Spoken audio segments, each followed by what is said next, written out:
allow me to introduce you to the brand new 690 bhp Lamborghini Aventador LP 704.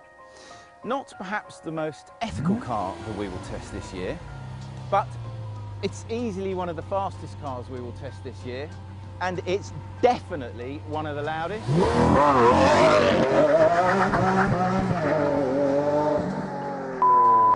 Now, Lamborghini, as we all know, doesn't do anything by halves, which is why just about everything that moves in the Aventador is new, inside and out.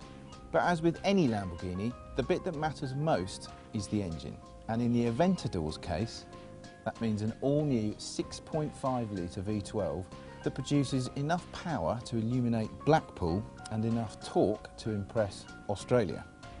This being a Lamborghini, there are all sorts of controversial elements to it, but probably the biggest, styling-wise, are these instruments. I am completely split on them actually, because on the one hand they're really, really clear to read, but on the other hand they look a bit sort of naff, I think.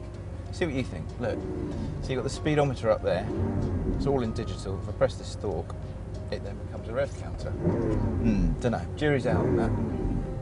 But you don't come on the launch of a Lamborghini to look at or moan about its instruments. Instead, you come to do things like this.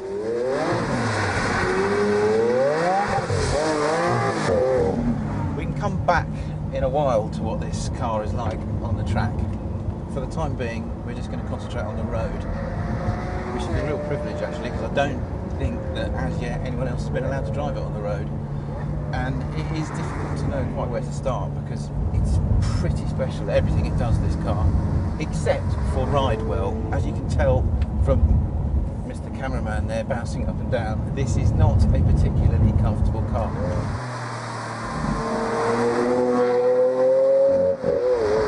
The flip side to that, of course, is that you get absolutely pinprick sharp handling and steering and braking. Everything this thing does dynamically, in terms of going quickly, it does just brilliantly. The turning is immense on this car. The brakes really are out of this world. You will not come across a better set of brakes in a road car than this. The grip and the traction is off the dial. I mean, it's not just the fact that it's four-wheel drive. This thing is stuck to the road like glue.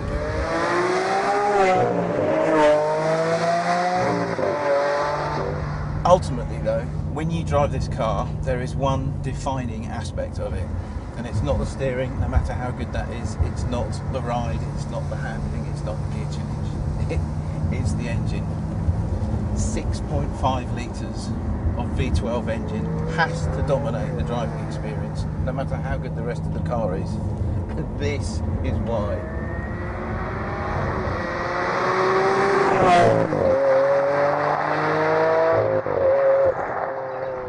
Okay, on the track, what is the Aventador like? Well, unfortunately this track is completely soaked, but I tell you what, it is very, very composed, this car, very quick,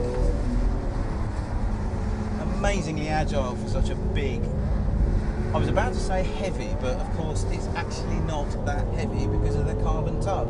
It only weighs as much as a 3 Series. And it has 690 bhp. The brakes are monster. They really are fantastic brakes. Gear change. Let's talk a little bit about the gear change. On the road it's good, it's great. But on the track, I mean, it's not a patch on a 458 dual clutch or a McLaren MP 412C. Not a patch in terms of gear change speed, gear change smoothness. It's not a strong point, but what is the motor. Flipping heck, this is a fast car. I like it, I love it, I love it. I love the pomp, I love the noise, I love the drama.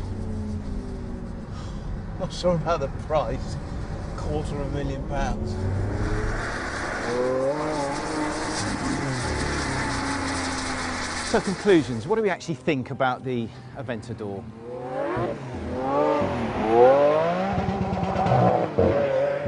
Not a lot I can add to that really. It's fantastic.